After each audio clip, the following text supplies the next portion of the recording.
going on, guys? I am back here with another episode of E-Street Bikes, and we have here the ultimate electric cafe racer. We're calling this the Cafe Cannon. Cafe Cannon, right? This thing is a one-of-a-kind, custom-built bike from Sal. Anyways, enough of me talking. I'm gonna let him. Go do a little bit of an overview of his bike. It is certainly one of a kind. There's nothing else out there like it. So let me tell you the specs of this special bike. Well, let me start off by saying it's an e-bike because it's got pedals and they work, believe it or not. Functional pedals. This bike is over 200 pounds, but I can pedal it with ease. But on another note, I never use them because I have pegs. And this thing is a motorcycle that's completely electric. So 96 volts, charges to 109.2 when it's full. Dies at 78 volts. That's a 96 nominal volt battery for you, 58 amp hours. I have a 300 amp far driver on here. It's the ND96 530 phase amps. So, you know, this thing is like a monster. It could do 110 miles an hour. I've never gone 110 miles an hour because I'm too much of a wuss to do that. Actually, no, I'm just responsible. I don't have a death wish. But I've hit like, you know, like mid 80s and it was no problem. It kept climbing and I just don't want to die.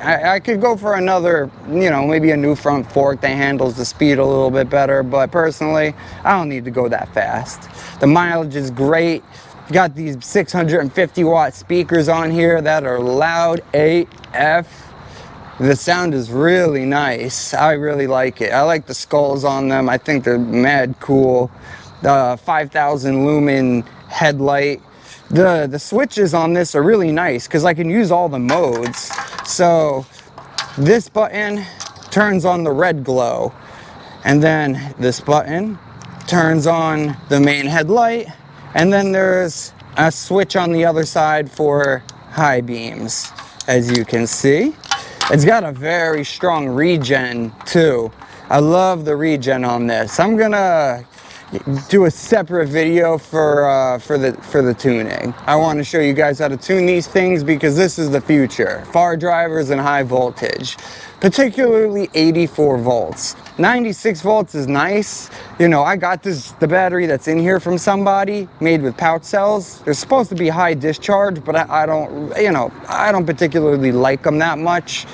The reason that, you know, I'm not going with 96 volts with my new battery, I'm dropping down to 84, is because I can't find a BMS that I know is entirely dependable. A BMS can cause your pack to die prematurely, and on, you know, my new battery is going to be 68 amp hours, 84 volts, which charges to 100.8 volts.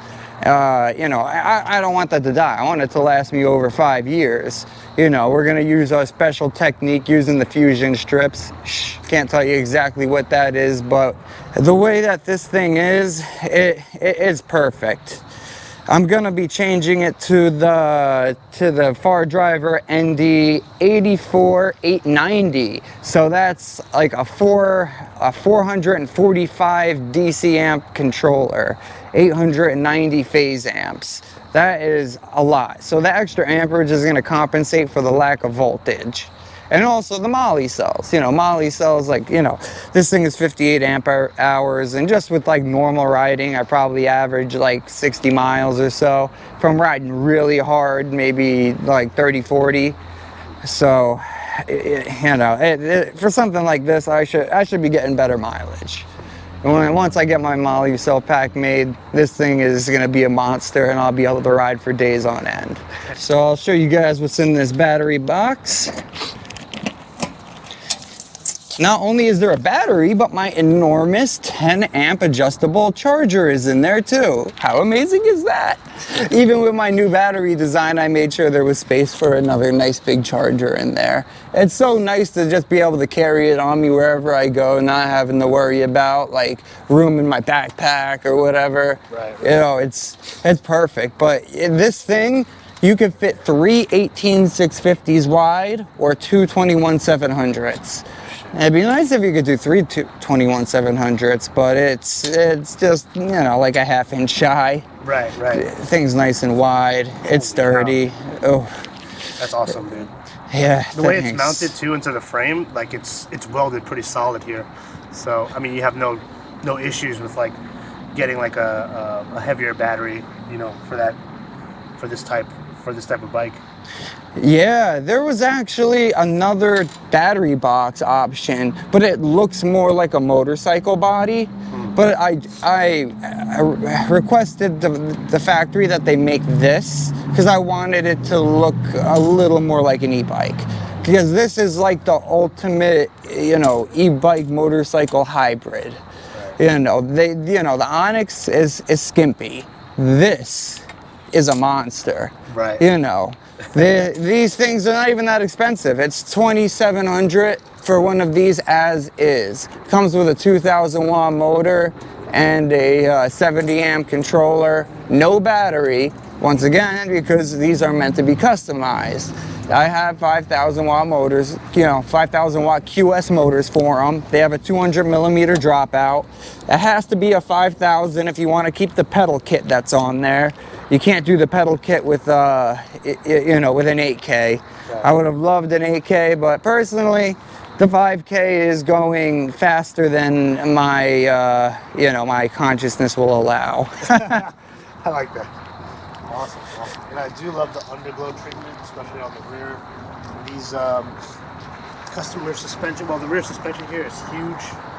Oh yeah, it's way bigger. How many pounds is this suspension? Oh, they're 750s. It's a little much for my weight. I've actually been taking like a ratchet strap on both sides and putting it around this bar and then around the swing arm and crunching it down and letting it sit like that for a couple hours, trying to like break it in. Oh shit. I guess it worked maybe like a little bit, but not the way I wanted to. Right. But it's whatever, you know. I'm getting fatter every day, so eventually it'll be nice and cushy once I'm nice and round. Nice. You know, I'm almost 30. I hear you get fat once you hit 30. So. I mean, this thing looks amazing. Like, I love the red accents too that you have on it, and you know, this thing is definitely highway capable. You know. Oh, I take it on the highway all the time. I'll ride right down, you know, I wouldn't take it on the Garden State Parkway, but I'll take it on Route 9 or Route 18 if any of you guys know those highways in New Jersey. You know, any county road is fine. Like I can ride at like 60, 70 stably and feeling safe. But once you get past 70, it gets scary.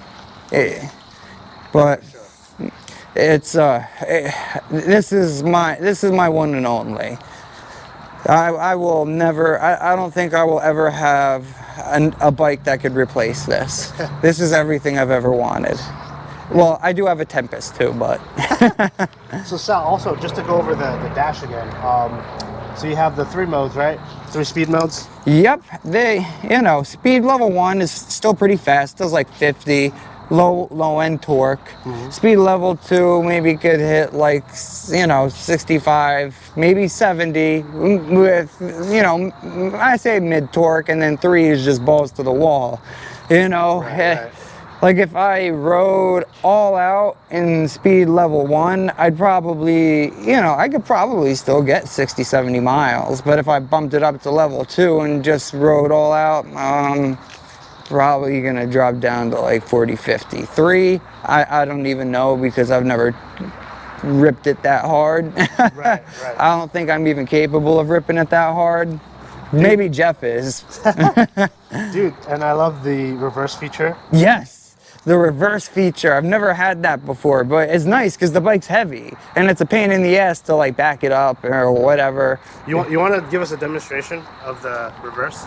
Yeah, it's something you don't even see on normal motorcycles. You know, this is like an all electric thing. Yeah, you know, you just hold down the R and twist the throttle, and whoop, whoop. It's a little scary, but all good. Whoop. We're not used to going reverse on a And then the pedals, well, like, you know, they hit your leg. You gotta be careful. Gotta be like spread when you're going in reverse. Nice. Like, keep those legs out. Yeah, this is sick, man. Yeah, thanks. I'm absolutely loving it. Even has flashers, which is nice. Oh yeah, as cautions. Wow. Oh yeah, that's what you call it. Yeah, it's got cautions, normal e-bike horn. Right. But it's decked out like a motorcycle. I absolutely love it. Here, check out the speakers. And it's a good size too. Yeah, it is a good size. Disconnected. Like I could still kind of like, you can't pick it up and carry it, but I can still maneuver it around. Like it's a lot easier compared to a motorcycle. Right. Like I've had dirt bikes and, you know, like a Honda Rebel, and it's definitely a lot easier to manage. It's very comfortable. You know, it's a cruiser. Right. If I had the balls to do wheelies, I'd probably have something a little more sporty, but I don't. Here, check this out. The way your body moves over my bed when I start to shake. I know. Good sound. Nice. I love that song. I have a previous customer I built a Grizzly for. It was probably the most badass Grizzly I ever built. You know, I think it had like 63 amp hours. He did a full frame rear rack and a Super Shark battery on his Grizzly with the Cannon kit. And then he sold it and bought a Cafe Racer. He's still rocking the 2000 watt motor. And just like actually a Stealth Bomber battery, like a 72 volt 42 amp hour Panasonic battery. But for now, then when the motors come in, I'm gonna redo the motor for him. He's gonna keep it 72 volts. Nice. I think he's gonna keep it a Sovereign too. But I'm trying to encourage the far drivers. They're just a much more quality controller. They're a lot more expensive, but they're so dependable. You know, like I did a far driver build for a different guy on a Grizzly, and he actually shorted things out. He hooked up a voltage meter, wire came loose, started touching the phase wires. Normally that would have blown a Sovereign. They're so damn temperamental. But the far driver held it nice and tight. No problems there. I had to fix his, you know, his motor needed replacing, but the far driver held in there. And just the, you know, a 150 amp Sovereign compared to a 150 amp far driver, there's no comparison. It pushes way more phase amps. Right. They're just super strong, and then the tuning capabilities are just incredible. Like the regen, for example, you can control how hard the braking is. You know, a certain amount of RPMs. It gives you like, what, maybe like 20 options from 9,000 RPMs to 500 RPMs, how hard you want the regen braking to be. Right. You know, I'm using like the e-brake on the brake levers, not on the throttle. And it's just, so smooth. Well, Sal, I want to say I appreciate you being able to share us your custom Cafe Racer build, the Cafe Cannon, right? The Cafe Cannon. Why don't we take it for a quick spin? All right, Cafe Cannon, and what do you call your baby over there? You got a name? Yeah, this is the fastest stealth bomber in New York City. I'm gonna claim that right now. But definitely keep it tuned here to E-Street Bikes for awesome new bike content, especially from what Sal is coming out with. Any upcoming sales, any upcoming bikes. Products and stuff like that. The new far driver motor kits. Yes. They will be out very soon along with high voltage batteries. I already started putting them out there. All right, guys, you heard it here first. All right, Sal, appreciate you, man. And yeah, we'll catch you guys on the next ride. Catch you on the ride. Peace.